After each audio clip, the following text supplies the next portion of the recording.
ದಿವ್ಯ ಸಾನ್ನಿಧ್ಯ ವಹಿಸಿರುವ ಪೂಜ್ಯ ಶ್ರೀಗಳವರಿಗೆ ನನ್ನ ನಮನಗಳನ್ನು ಸಲ್ಲಿಸ್ತಾ ಈ ಒಂದು ಆಶಯ ಫೌಂಡೇಶನ್ಗೆ ಬೆನ್ನೆಲುಬಾಗಿ ನಿಂತು ನನ್ನ ಸಹೋದರಿ ನಿನ್ನ ಹೆಸರೇನಮ್ಮ ನಾಗರತ್ನ ಅವರಿಗೆ ಮತ್ತೆ ಮಕ್ಕಳಿಗೆ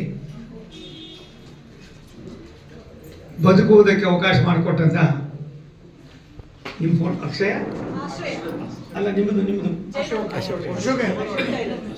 ಉಂಬರವಾಡಿಯವರು ಮತ್ತೆ ಇನ್ನಿತರೆ ದಾನಿಗಳಿಗೆ ಭಾರತ ಸರ್ಕಾರದ ಪರವಾಗಿ ವೈಯಕ್ತಿಕವಾಗಿ ಧನ್ಯವಾದಗಳನ್ನು ಸಮರ್ಪಣೆ ಮಾಡ್ತೀನಿ. ನಮ್ಮ ಪಕ್ಷದ ಜಿಲ್ಲಾಧ್ಯಕ್ಷ ಆದ ಸುಭಾಷ್ ಪಾಟೀಲರು, ನಮ್ಮ ಕಾರ್ಪೊರೇಟರ್ಸು, ನಮ್ಮ ಮುಖಂಡರುಗಳು, ನಮ್ಮ ತಾಯಂದಿರು ಅನೇಕ ಕೆಲಸ ಮಾಡಿ ಬಂದಿದ್ದೀರಿ. ನಮ್ಮ ಅಶ್ವಥ್ ನಾರಾಯಣ ಅವರಿಗೆ ವಿಧಾನ ಪರಿಷತ್ತಿನ ಮಾಜಿ ಸದಸ್ಯರು, ನಮ್ಮ ಪಕ್ಷದ ಮುಖ್ಯ ವಕ್ತಾರರು ಕೂಡ ಆಗಿದ್ದಾರೆ. ವಿಧಿ ನಿಯಮ ಏನು ಅಂತ ಯಾರಿಗೂ ಗೊತ್ತಿಲ್ಲ, ಆದರೆ ಮಾಡಲೇಬೇಕಾಗ್ತದೆ. ಕೆಲವಾರು ಸಂದರ್ಭದಲ್ಲಿ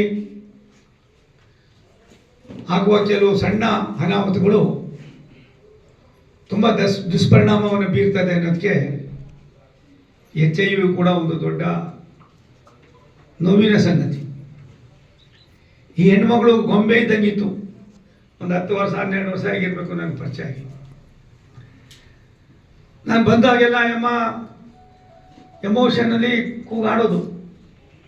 ನಾನು ಒಂದಿನ ಕರೆದು, ತಾಯಿ ಏನಾಗ್ಬೇಕು ಬಾಬಾ ಇಲ್ಲಿ ಅಂತಂದೆ. ಆದರೆ ಆಕೆಯ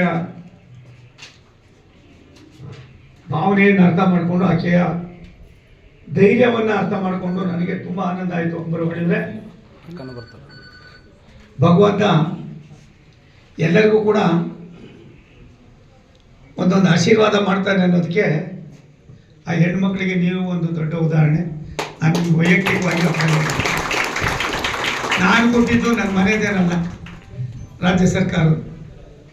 ನಾನು ಈ ಥರ ಎಲ್ಲ ಕಡೆಯಲ್ಲೂ ಕೂಡ ಅಂಧರಿಗೆ, ಅಬಲೆಯರಿಗೆ, ಧ್ವನಿ ಇಲ್ಲದ, ಆಸರೆ ಇಲ್ಲದ ಬೇರೆ ಬೇರೆ ಸಮಾಜಗಳಿಗೂ ಕೂಡ ನಾನು ವ್ಯಕ್ತಿಗಳಿಗೂ ದಾನ ಮಾಡಿದ್ದೀನಿ. ಆದರೆ ಹೆಣ್ಮಕ್ಳು ಇಷ್ಟೆಲ್ಲ ಮಾಡ್ತದೆ ಅಂತ ನನಗೆ ಗೊತ್ತಿಲ್ಲ.